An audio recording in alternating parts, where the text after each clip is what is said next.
Ngavana wa Kaunti ya Masaku Muandu Wavinya Ndeti Niwavingua Nzama ya Mbee ya Ukunikili wa Masavu Silikali Machakos County Audit Committee Ayasya kanaki Nikikuikiithya Utheu na Uikiiku Uthukumi wa mali ya Mweenenthi. Ngavana Wavinya Niwaikiithisya Nzama Kumikwata Mbau Vamwe na Kuikiithya Niyiyungamie Kutwaiisya Uthukumi Wayo Undu Vailite Brian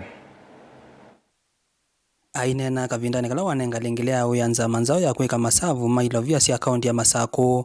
Muandu Wavinya Ndeti ya weta Nzama idhai ya vata kuthoima na kunenga livoti ya Uthukumi wa Kaunti. Aiweta kanava iyo mwawi yetu ote kanota ili yetu kukunikilwa ni Nzama ya Uthukumi wa Kaunti. No one, including myself, is above the law. Ladies and gentlemen, this is why today's event matters. The Machakos Audit Committee we are inaugurating today will serve as the internal watchdog of this county government. It will scrutinize our financial operations, test the strength of our internal controls, and shine a light on any shadow of misconduct. Mwanyani Wavinya iweta kanaki nenga mwanya ilovia si akaunti mevyani yonde kutumika Undu Vailite na kusukumi Uthukumi yonde kutukuma kwa ulongalu. We are not just unveiling a committee today. We are sending a message of accountability, transparency, and zero tolerance stance on misuse of public resources.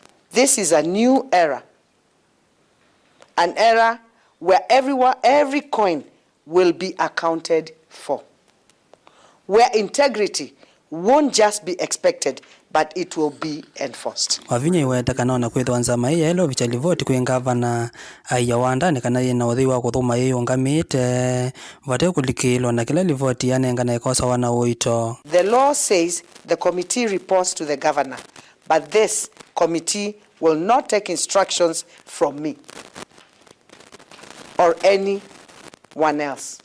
His independence is non-negotiable. Its findings will be respected.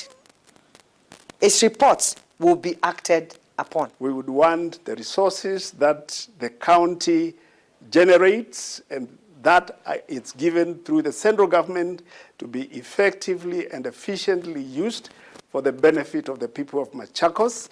And therefore, it will be our pleasure when we look at our efforts and our contribution in another 2-3 years' time to see that there is a difference. Brian Mwendo, Mutongoi TV, Masaku.